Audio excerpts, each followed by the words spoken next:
Today's Mass readings. May 8, 2020. Friday. The Friday of the fourth week of Easter. First reading.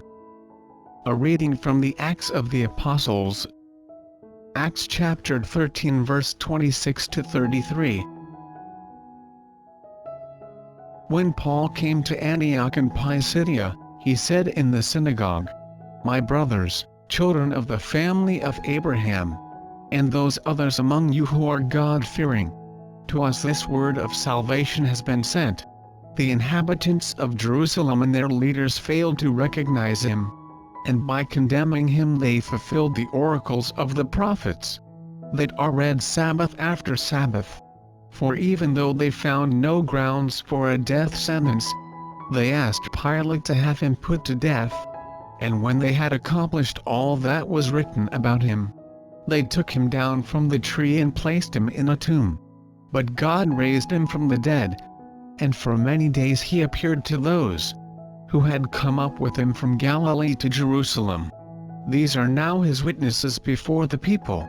We ourselves are proclaiming this good news to you, that what God promised our fathers, he has brought to fulfillment for us, their children, by raising up Jesus.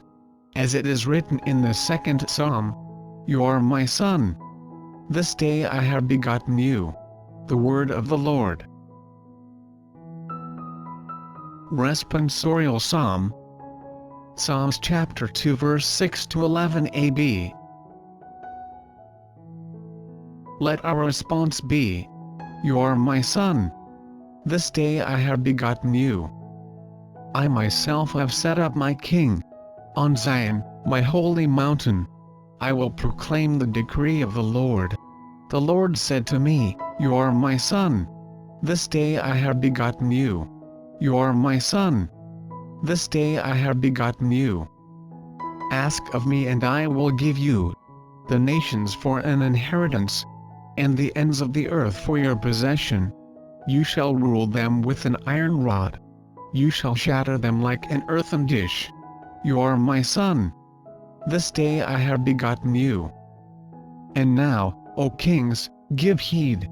Take warning, you rulers of the earth. Serve the Lord with fear, and rejoice before him. With trembling rejoice. You are my son. This day I have begotten you. Gospel reading. A reading from the Holy Gospel according to John. John chapter 14 verse 1 to 6. Jesus said to his disciples, "Do not let your hearts be troubled. You have faith in God. Have faith also in me. In my Father's house there are many dwelling places.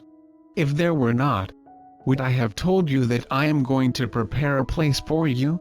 And if I go and prepare a place for you, I will come back again and take you to myself, so that where I am you also may be. Where I am going you know the way."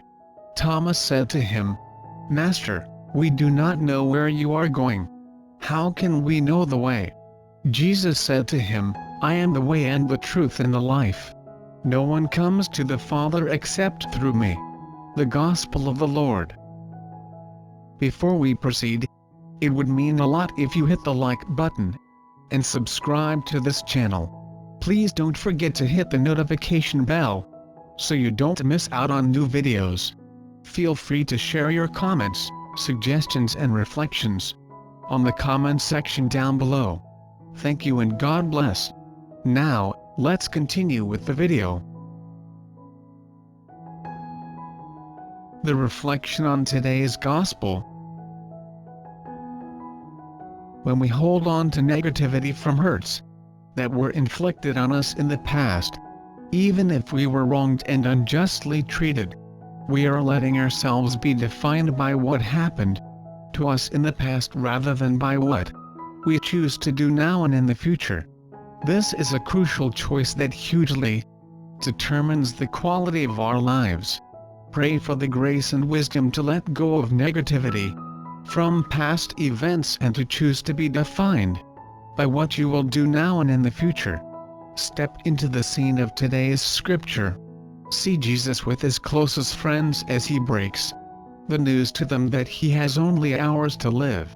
See their shock and bewilderment and their anticipatory grief. He tries to console them, stressing that the loss of his physical presence is not the end of life, but that he will still be with them in a different form. Jesuit mystic Teilhard de Chardin was fond of reminding us, we are spiritual beings having a human experience, not human beings having a spiritual experience. The spiritual embraces and transcends the human dimension of our lives. Do you have a sense that your life includes and is more than your span of life on earth?